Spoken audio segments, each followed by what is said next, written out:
The first thing I thought, immediately you hear the word game, and you think that what we do is not very fun. Obviously, I love being a nurse. I've been doing it a long time, but I didn't really understand how a game could really make an impact in treating patients and treating families. When I first heard about the game, I was a little bit nervous because of the type of questions that I heard we would be asking. And I know how uncomfortable it is for patients and families and clinical people to talk about those type of things. And then I thought about my family, and it's very hard to talk about those things.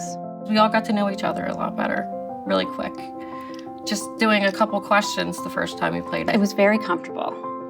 I feel like we just needed a reason to talk about the things that we do every day, and it came very naturally. There was no hesitation. We had fun. We had fun playing for the first time.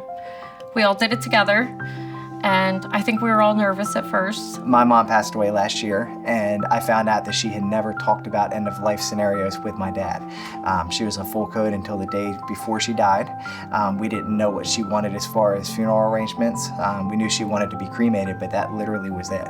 So I feel that if they had that conversation, it would have made her end-of-life experience a lot better. And that's the reason why I think the game helps our families now. We chose question 11 in order to make sure that we could find out some personal things and important things about the patient. As soon as I asked the question, it opened up wonderful reflection and dialogue that it made it easy each time. The first time I used question 11, I was a little hesitant because I didn't know how the family was going to react. I remember the first day, I don't know if it was the very first patient, but we had a family who had a husband on a ventilator, husband and a father, and they had taken him off the ventilator expecting him to pass away quickly, and he still hadn't passed 24 hours later. And the family was really upset. It was his wife and his daughter who were curling up in the bed with him, trying to spend that last few moments of his life together. And I sat down with them and I asked them the question. And at first they looked at me like, why are you asking me this? You know, we know he's going to die. He's on a morphine infusion and his symptoms are well managed.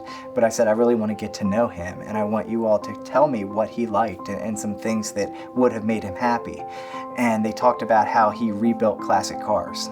He was a mechanic and that was his hobby. He liked to just put together old cars. And you could see them smiling. And that was probably the first thing that brought them joy in days. Typically what we see is the card is posted by the whiteboard where they would have the assignment for that patient for that day. The nurse, the CNA, my name.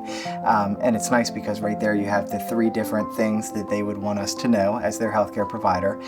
We always do good hand washing, so we have the hygiene or the sanitizer there, and we just wash our hands and we can read it while we're washing our hands and putting our gloves on.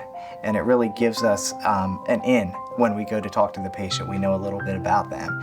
And if we've never met the patient or the family before, that's a segue just to get to know them. The answers we get in question 11 are things that a lot of times we don't always ask a patient. And it could be a very minute detail that means a lot to them. Since we've been using question 11, I think there's been a lot more energy in and a lot more focus on making sure that families are connecting with the staff and that they feel cared for and that they're important. I think that the key to question 11 is getting to know the family, but also opening up that line of communication where if there is a problem, they can come directly to me or my staff and we can fix it immediately. There's no more questions about things like there used to be, oh, I thought you said this, or, I thought the patient was this way.